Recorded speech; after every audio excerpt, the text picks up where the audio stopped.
and he requested me to make for him a video that explains the modes of communication in network.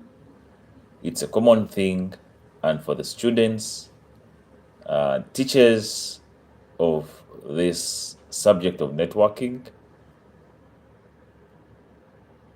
this is the foundation. It's one of the foundation things in networking. Well, today we are going to learn the 3 main communication modes used in networking.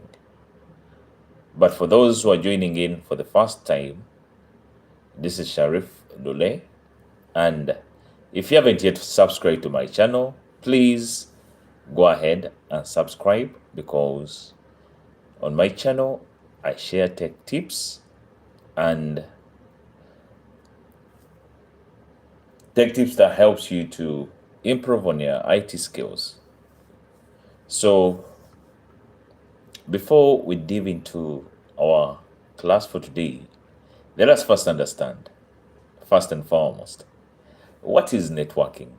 I know some of you have seen the heading at the topic, main communication used in networking.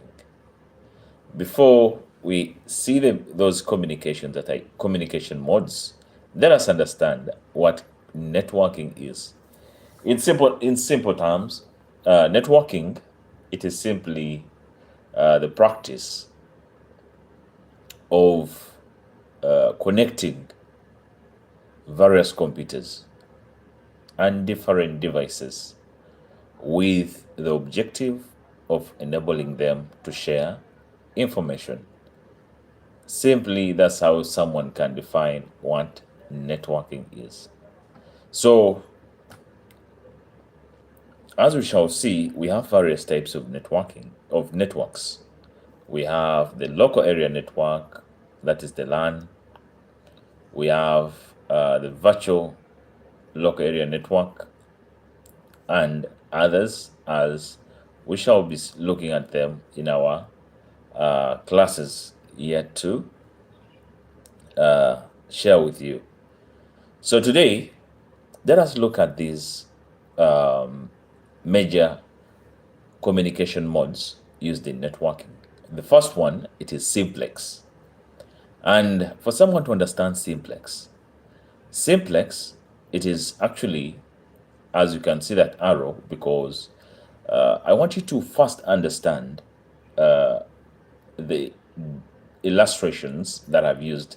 Let us first list these communication models. We have the simplex, the half duplex, we have the full duplex. And when you look at that image, I've tried to illustrate each with different iconic illustrations. And these illustrations, they have gotten some arrows. And if you're keen enough, you're able to see those arrows and the various devices that are being represented. So let us begin with the simplex. As you can see, with simplex, it is one-way communication.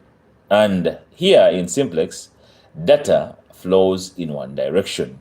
The best example here of simplex, we can have a keyboard and the computer.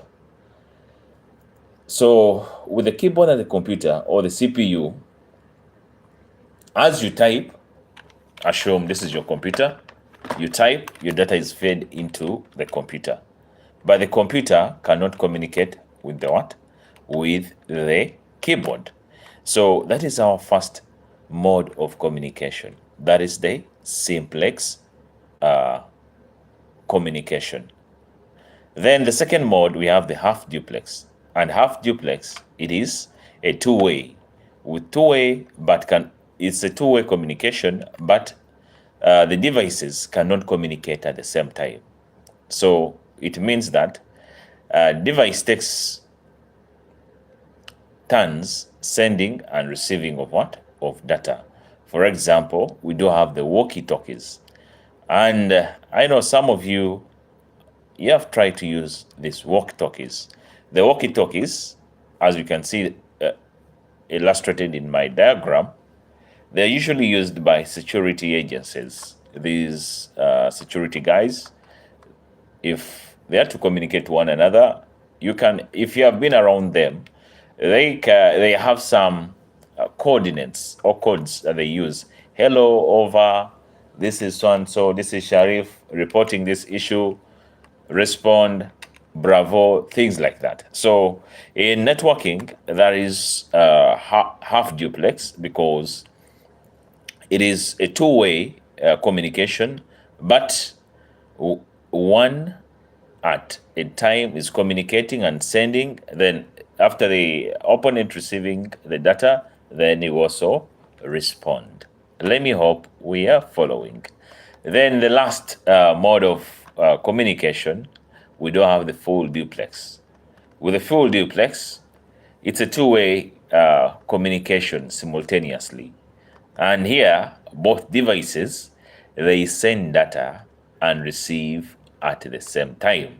The best example here, there are our phones that we use on a daily basis.